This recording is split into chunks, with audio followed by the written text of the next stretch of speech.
तो दोस्तों आज हम जिस मूवी को एक्सप्लेन करने वाले हैं उसका नाम है गहराइयाँ, जो 2022 में रिलीज हुई है। और मूवी के स्टार्टिंग में ही हम एक लड़की अलीशा को देखते हैं जो अपने योगा ऐप के बारे में एक इन्वेस्टर को बता रही होती है। लेकिन इसी बीच वो ऐप हैंग होने लगता है जो इन्वेस्टर को बिल्कुल पसंद नहीं आता। जिसके बाद वो घर आती है और यहीं पर हम उसके बॉयफ्रेंड करण को देखते हैं जो अपनी जॉब को छोड़कर एक बुक लिख रहा होता है। घर आने पर वो अलीशा को बताता है कि यूएस से टिया और उसका बॉयफ्रेंड इंडिया आया है और हमें उनसे मिलने जाना है। अलीशा और टिया दोनों कजन सिस्टर होती है। अलीशा और टिया के फादर ने मिलकर एक बिजनेस स्टार्ट किया था, लेकिन बीच में ही अलीशा के फादर ने बिजनेस को छोड़कर नासिक आ गए, जबकि टिया और उसकी फैमिली यूएस चली गई और अब बड़ी होने के बाद इंडिया वापस आई है क्योंकि उसके बॉयफ्रेंड का बिजनेस से रिलेटेड इंडिया में कुछ काम है और काम पूरा होने पर दोनों शादी की प्लानिंग भी करने वाले हैं। टिया का बॉयफ्रेंड जैन जो एक बहुत ही रिच बिजनेसमैन होता है, वो अलीशा से पहली बार यहीं पर मिलता है, जिसके बाद चारों भी साथ में क्वालिटी टाइम स्पेंड करते हैं। लेकिन इसी बीच जैन अलीशा की तरफ अट्रैक्ट होते हुए उससे बातें करना शुरू करता है। अलीशा भी ये जानती है कि जैन उसकी तरफ अट्रैक्ट हो रहा है, लेकिन अलीशा उसे कुछ नहीं कहती और वो भी उससे बातें करना शुरू करती है। शायद अलीशा भी जैन को पसंद करने लगी थी, जबकि करण और अलीशा का रिलेशन कुछ टाइम से अच्छा नहीं चल रहा था। ऊपर से करण ने अपनी जॉब भी छोड़ दी थी और उसका पूरा फोकस बुक को लिखने पर ही होता है। इसके बाद ये दोनों एक दूसरे से फोन पर बातें करते हैं। जैन अलीशा को बोलता है कि मैं तुमसे मिलना चाहता हूँ और अगले दिन अलीशा के योगा सेंटर पर ये दोनों मिलते भी है। यहाँ पर ये दोनों कई सारी बातें करते हैं। अलीशा कहती है कि उसके फादर हमेशा उसके मॉम से लड़ा करते, मॉम काफी डिप्रेस भी रहा करती और मैं पापा से ज्यादा बात भी नहीं करती। अलीशा यहाँ पर काफी इमोशनल हो जाती है। जैन उसके करीब आकर समझाने लगता है और जैन अलीशा को पहली बार यहीं पर किस करता है। लेकिन इसी बीच अलीशा के स्टूडेंट आ जाते हैं और इन्हें एक दूसरे से अलग होना पड़ता है। अलीशा किसी को कुछ बता भी नहीं सकती कि वो किस दौर से होकर गुजर रही है। करण का तो पूरा ध्यान सिर्फ बुक लिखने पर ही होता है, लेकिन जैन ऐसा नहीं था। वो अलीशा के फीलिंग्स को फील किया करता और अब इस कंडीशन में जैन ही था जिसे अलीशा खुलकर बात कर सकती है। इसीलिए अलीशा जैन के साथ ज्यादा से ज्यादा टाइम बिता रही थी। ये दोनों अपने रिलेशन को भूलकर इस रिलेशन या फिर कहे तो इस अफेयर को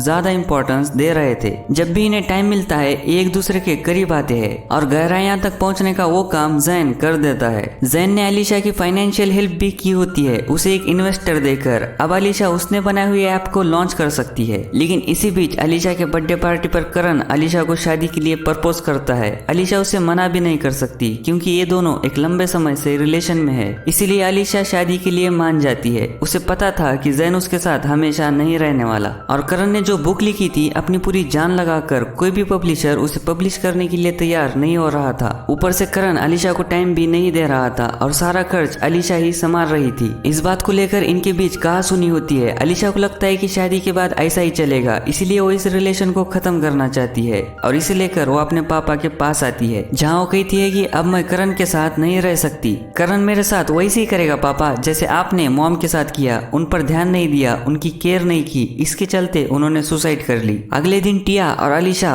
एक होटल में बात कर रहे होते हैं कि तभी वहाँ पर जैन आता है और टिया से छुपते हुए अलीशा को अपने रूम में मिलने बुलाता है, जहाँ वो कहता है कि तुम करण से शादी मत करो, मैं सोच रहा हूँ टिया को छोड़ दूं, फिर हम दोनों एक साथ रहेंगे। लेकिन मुझे ऐसा करने में कुछ टाइम लगेगा क्योंकि बिजनेस में सिर्फ मेरा ही पैसा नहीं लगा, टिया के फादर का भी पैसा लगा है। अलीशा टिया के साथ ऐसा करना सही है या नहीं ये सोच ही रही होती है कि जैन उसे उसकी अच्छी अच्छी बातों में ले लेता है और जब भी टाइम मिलता है ये दोनों गहराइयां चेक करने लग जाते हैं। ये दोनों अपनी ऐसी ही चल रही जिंदगी से काफी खुश थे और समंदर में ऐसे ही घूम रहे थे कि तभी एक ओल्ड लेडी का जहाज खराब होने के कारण वो जैन से लिफ्ट मांगती है। ये ओल्ड लेडी इनसे पूछती है क्या तुम गर्लफ्रेंड और बॉयफ्रेंड हो, तो जैन बोलता है कि नहीं मैं अलीशा का मंगेतर हूँ और हम बहुत जल्द शादी करने वाले हैं। इधर टिया और जैन के रिलेशन को 3 साल हो चुके थे, इसीलिए टिया एक पार्टी रखती है। लेकिन जैन को पता चलता है कि उसकी कंपनी के एक इन्वेस्टर को पुलिस ने इलीगल एक्टिविटी में पकड़ लिया है और अगर से जैन ने कुछ ना किया तो उसकी कंपनी भी डूब सकती है। इसे लेकर उसके बिजनेस पार्टनर जितेश को बता रहा होता है कि अलीशा पार्टी में आकर जैन से कहती है कि आई एम प्रेग्नेंट, मैं तुम्हारे बच्चे की माँ बनने वाली हूँ। अब जैन अलीशा से इस पार्टी में क्या ही कहता, इसीलिए अगले दिन मिलकर वो कहता है कि एक बार सब ठीक होने दो, मैं टिया को छोड़ दूंगा लेकिन अभी मैं उसे नहीं छोड़ सकता, टिया ही है जो मेरे इस बिजनेस को बचा सकती है। लेकिन टिया को जैन पर शक होने लगता है, इसके चलते वो जैन का फोन चेक करती है तो जैन ने अलीशा का नाम कॉन्ट्रैक्टर नाम से फिट किया होता है और टिया कॉन्ट्रैक्टर को फोन लगाती है। लेकिन वहाँ पर जैन आकर टिया से फोन ले लेता है, जिसके चलते टिया को इनकी सच्चाई पता नहीं चलती और अब जैन नंबर जितेश के नाम से फिट करता है। जैन को ऐसा लग रहा था कि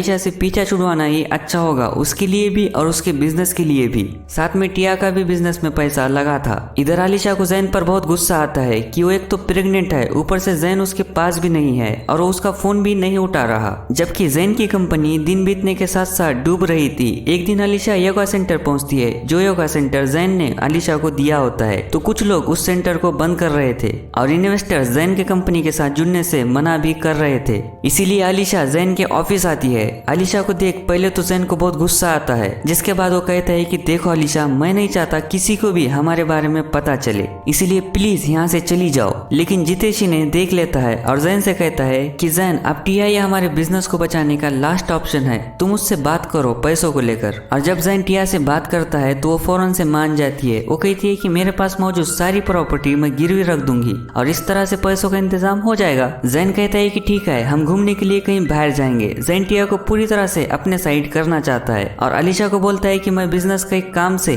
बाहर जा रहा हूँ जितेश के साथ। जैन अलीशा से जितना हो सकता है उतना दूर रहने की कोशिश कर रहा था। उसे अलीशा अब नहीं चाहिए थी, उसके लिए तो उसका बिजनेस ही सब कुछ होता है। लेकिन अलीशा जान जाती है कि जैन टिया के साथ है और उसे इग्नोर कर रहा है। ये जानने के बाद वो कहती है कि मैं सब कुछ, हमारे बीच जो कुछ भी हुआ है वो सब कुछ, साथ में मैं प्रेग्नेंट भी हूँ और तुम मुझे छोड़ने की बात कर रहे हो, ये मैं टिया को बता दूंगी। लेकिन जैन फिर से अलीशा को उसकी बातों में लेता है और कहता है कि तुम जो कुछ भी सोच रही हो ऐसा कुछ भी नहीं है। तुम एक काम करो, मुझे मेरे जहाज पर आकर मिलो, मैं तुम्हें वहाँ पर सब कुछ सच सच बता दूंगा। और अलीशा के वहाँ पर आने पर जैन कहता है कि मैंने टिया के साथ सब कुछ खत्म कर दिया है, तुम्हें मेरी बातों पर यकीन नहीं होगा तो ठीक है, तुम खुद ही टिया से बात कर लो, फिर तुम्हें कंफर्म हो जाएगा। और अब रिलैक्स हो जाओ और यहीं पर रुकना, मैं तुम्हारे लिए एक ड्रिंक लेकर आता हूँ। जैन के चले जाने पर अलीशा लैपटॉप में टिया और जैन के मैसेज पढ़ लेती है और इन मैसेजेस को पढ़कर कहीं से भी ऐसा नहीं लग रहा था कि जैन ने टिया को छोड़ दिया है। जब अलीशा इससे बात करने जैन के पास जाती है तो एक जगह पर छुप कर देखती है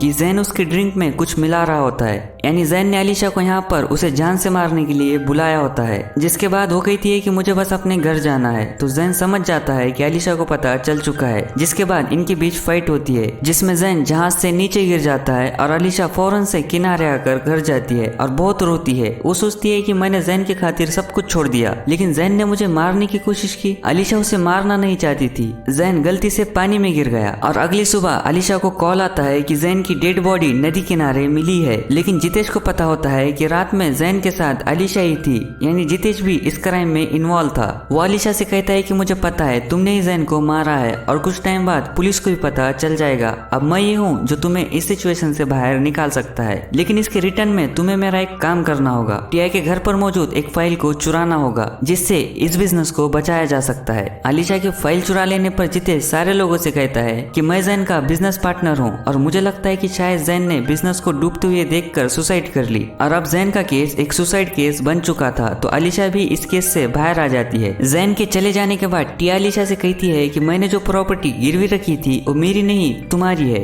दरअसल अलीशा के मॉम का फिर टिया के पापा के साथ था, इसीलिए अलीशा के पापा ने वो जॉब छोड़ दी। और जब ये बात अलीशा के पापा को पता चली तो अलीशा के मॉम को अच्छा नहीं लगा, वो डिप्रेशन में चली गई और सुसाइड कर ली। यहाँ पर अलीशा को पता चलता है कि पापा मॉम को टॉर्चर नहीं किया करते, मॉम ने ही पापा के साथ गलत किया, उनका भरोसा तोड़ा। और वो रोते हुए पापा के पास आकर कहती है कि पापा आपने मुझे सच्चाई क्यों नहीं बताई, मैंने तो आज तक आपको ही गलत समझा। तो पापा कहती है कि मैं तुम्हारे दिल में मौजूद मॉम की इमेज को वैसे ही रखना चाहता था जैसे तुम उन्हें एक अच्छी मॉम समझती हो। यहाँ पर अलीशा के पापा उसे हिम्मत देते हैं और कहते हैं कि जो हुआ वो भूल जाओ। अब हम 2 साल के बाद का सीन देखते हैं। अलीशा और टिया करण की शादी में आए हैं। करण की शादी किसी और ही लड़की के साथ हो रही है। ये दोनों काफी खुश भी लग रहे हैं। अलीशा कहती है कि हमारे पास्ट में जो कुछ भी हुआ वो हमें भूलकर एक नई शुरुआत करनी चाहिए। लेकिन टिया को अभी भी नहीं पता कि अलीशा और जैन का अफेयर था। जैन अलीशा की यहाँ तो मरा है कि तभी इस वेडिंग में वो ओल्ड लेडी भी आती है, जिसने अलीशा और जैन को पहले भी देखा है, जहाँ जैन ने कहा था कि वो अलीशा का मंगेतर है। ये ओल्ड लेडी कहती है कि मैंने तुम्हें देखा है। और इसी के साथ इस मूवी का यहीं पर दी एंड होता है। पिक्चर के डायरेक्टर ने ये ऑडियंस पर छोड़ा है कि टिया को जब इन दोनों का अफेयर पता चलेगा, साथ ही साथ अलीशा ने जैन की जान ली है और जैन ने ही अलीशा को प्रेग्नेंट किया था, तो वो पुलिस को बताएगी या फिर अलीशा को अपनी गलती का पछतावा है इसीलिए उसे माफ कर देगी। वेल दोस्तों, आपको क्या लगता है टिया क्या करेगी, मुझे कमेंट कर जरूर से बताना। और अगर से आपने अभी तक चैनल को सब्सक्राइब नहीं किया तो सब्सक्राइब कर लो। मैं मिलता हूँ आपसे अगली वीडियो में। Thanks for watching.